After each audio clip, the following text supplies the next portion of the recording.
გარდაცვლილი მასწავლებლის გიგა ავალიანის საქმეზე დაკავებული 3 არასრულწლოვანი სამსამართლომ დამნაშავე ცნო საუბარია ალექსანდრე გაბაშვილზე, გიორგი რიკაძეზე და დემეტრე ჩიქოვანზე.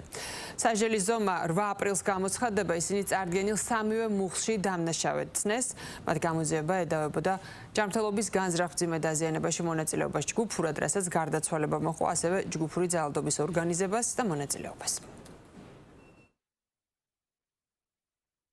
აზარალებული, რასაც ითხოვდა, ფაქტობრივად მოსამართლემ მისი მოთხოვნა შეგვიძლია ვთქვათ, რომ დაკმაყოფილებული. ამ პროცესში ვიცით, რომ გაბაშვილს და რიკაძეს ჰქონდათ წარდგენილი ბრალი გიგა ავალიანზე თავდასხმის ეპიზოდში.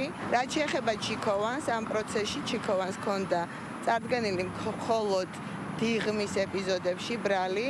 ეს არის ძალადობრივი დაჯგუფების ორგანიზება, ასე რომ ყველა ბრალი, რაც წარადგინა პროკურატურამ, ყველა ბრალში 3-ვე ბრალდებული იქნა დამნაშავე ცნობილი. მოსამართლემ ბუნებრივია გადაწყვეტილება მიიღო იმ მტკიცებულებების საფუძველზე, რომელიც ჩვენი გამოძიების შედეგად იქნა მოპოვებული და რომელიც გამოკლებული იქნა სასამართლოში.